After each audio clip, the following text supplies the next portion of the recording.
Orang-orang yang ada di kubu Demokrat versi KLB, yang kita kenal lebih umum dengan Demokrat yang sah dimiliki oleh Muldoko, merasa heran dengan Ketua Majelis Tinggi Partai Demokrat Susilo Bambang Yudhoyono.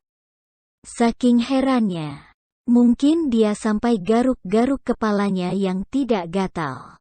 Heran karena SBY mendaftarkan Partai Demokrat ke Direktorat Jenderal Kekayaan Intelektual Kementerian Hukum dan HAM alias Dirjen Ki Kemenkumham atas nama pribadi. Pengajuan ini bisa dilihat oleh publik di situs Dirjen Ki Kemenkumham. Dari situs tersebut, permohonan merek Partai Demokrat atas nama SBY ini didaftarkan secara pribadi pada tanggal 18 Maret tahun 2021. Ketahuan panik, mereka malah daftarkan Partai Demokrat atas nama pribadi, bukan atas nama partai.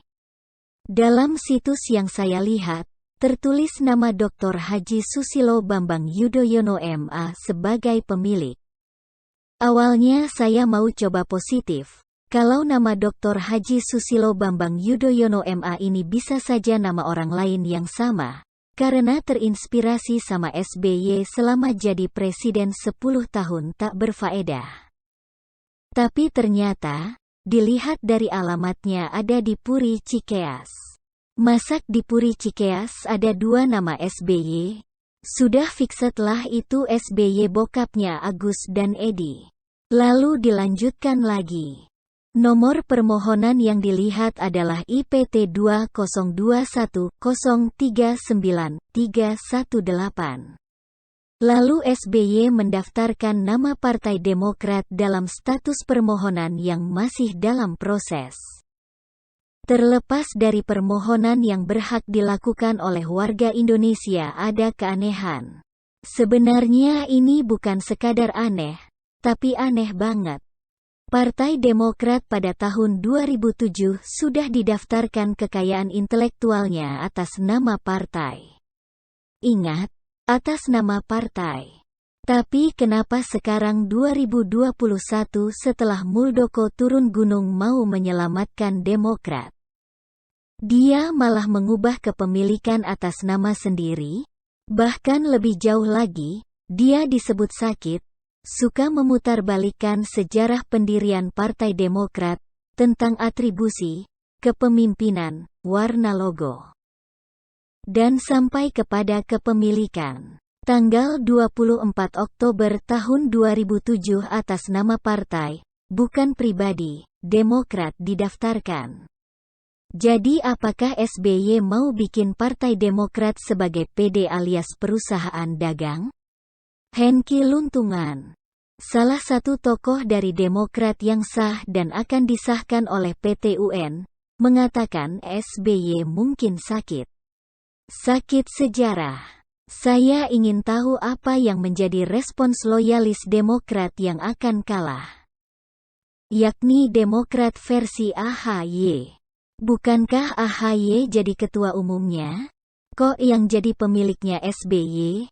Bukankah SBY ini justru menjadi sosok yang sudah mangkat dari kepemimpinan? Jadi AHY ini miliknya SBY? Lagian kan AHY sudah di atas usia 17 tahun. Artinya dia sudah punya KTP dan berhak atas menentukan kehidupannya sendiri, tanpa kontrol dari si bokap. Kasihan sekali AHY. Ternyata ketumnya masih ada atasnya lagi, yakni pemilik. Kalau mau bangun perusahaan dagang, ya bikin saja PD SBY atau PD AHY. Jangan perusahaan dagang Partai Demokrat. Lagi pula, kepemilikan partai yang baiknya adalah harus atas nama partai. Coba deh kalau mau dilihat, PDIP atau PSI itu didaftarkan atas nama partai atau pribadi? Kalau sebuah partai didaftarkan atas nama pribadi, pasti banyak banget kepentingan pribadi yang akan diakomodasikan. Makanya nggak heran ternyata Partai Demokrat itu kisruh. Karena ada terselip kepentingan pribadi yang justru sekarang menjadi efek samping yang membayang-bayangi tujuan utama. Idiom Inggrisnya berbunyi demikian. Side effect overshadowing the main purpose. Tujuan partai jadi tidak jelas, dan terlalu mengisi pemenuhan hasrat politik pribadi. Nggak heran isi kepemimpinannya adalah para keluarga. Ketumnya AHY, Dewan Kehormatannya SBY, lalu Ibas juga jadi petinggi partai. Orang-orang yang di bawah mereka juga macam Andi Arief, Rahlan Nasidik dan lain-lain. Sudah betul kubu Muldoko harus segera memenangkan gugatan di PT UN. Kok partai didirikan dan didaftarkan ulang atas nama pribadi? Sudah gitu, dari tanggalnya. Ketahuan mereka sedang terkaget-kaget dan panik ketika tahu pasti akan kalah di PT UN. Ayo kita dukung Muldoko untuk jadi pemimpin Demokrat. Berangus praktik nepotisme yang merupakan praktik melibatkan keluarga dalam sebuah kepentingan besar. Karena ketika ada urusan personal keluarga, apalagi dalam polemik macam gini, Partai Demokrat akan runtuh. Dukung Muldoko, selamatkan Demokrat.